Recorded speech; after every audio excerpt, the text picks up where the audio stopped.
Daniel Wagner, who is CEO of Country Risk Solutions. Thanks for being with us. First, I want to start with Greece, followed by Ireland, Poland, now Spain. At this rate, can the Eurozone survive? And if so, or if not really, how long does it have? Perhaps the question should be, do we want it to survive? Look what it's become and look what it's descending to and how... Well, right, the concept is a good one if it works. The question is, if it doesn't work, are we better off doing something else? That really is the question that many people are asking themselves right now, a fundamental question which it seems the creators of Euroland didn't really address when they created the Eurozone.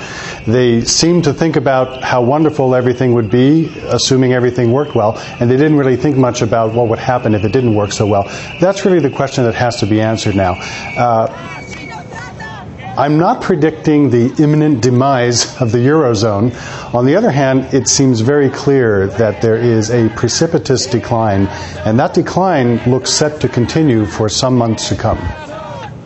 George Soros has said that the Eurozone has only a matter of months to sort itself out, so he's very clear on what he believes. But he's also said that the ministers, European ministers, have chosen the wrong path with austerity instead of investment. How do you see it? I completely agree. You know, I understand why there was an orientation toward austerity to begin with. Tighten the belt a little bit and change your ways. But there's no way that Europe's going to be able to dig itself out of its hole if it doesn't grow. So the focus now has to be on pro-growth policies, and the question becomes, are there sufficient resources to enable Europe to grow sufficiently so that it can literally pull itself out of its hole? That's the question that I don't really think anybody has the answer to. My best guess is that with enough fiscal incentive, if you will, enough printing of the money and enough throwing it down into the hole, there will be limited benefit.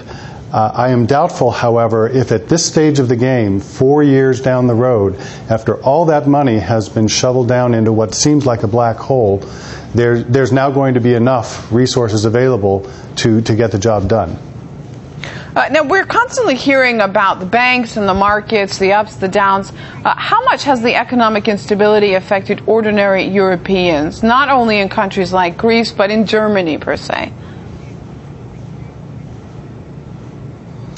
There's a direct and an indirect effect that's happened both in the countries that are most affected negatively and the countries that don't feel they've been so affected. Because Euroland is so interconnected and because Europe is so connected with the rest of the world, you know, the effects are really far-reaching. You'll ask someone in Greece what the impact has been. Of course, the average person across almost every socioeconomic strata has been severely impacted. The nature of their lifestyle has been impacted. That hasn't necessarily been the case in some of the wealthier European countries, but it may not be too long before that kind of an impact is felt.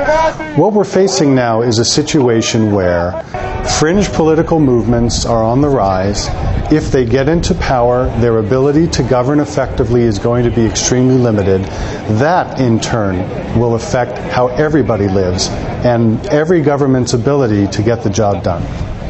And we're even hearing rumors of officials discussing plans to limit withdrawals from cash machines per se, imposing border controls if Greece quits the euro. What effect would these kind of policies have, and how much do you think they're connected with those fringe parties that you were just talking about?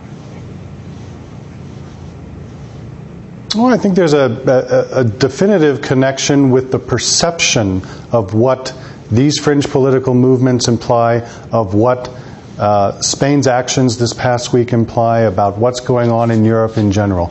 It's a question of perception. And the perception is that Europe is progressively getting worse, and that, you know, the real end of the story is a possible breakup of the European Union.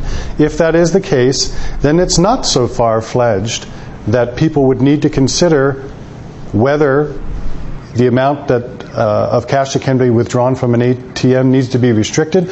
But at the same token, where do you stop? Where do you stop? Do you limit the amount of food someone can buy at a grocery store? Do you limit the amount of petrol they can buy at a petrol station?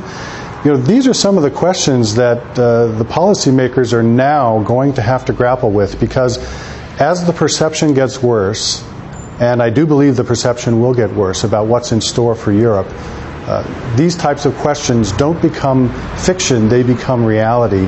And it feeds upon itself, and that really is the greatest fear, is that the perception will feed upon itself and make itself a self-fulfilling prophecy.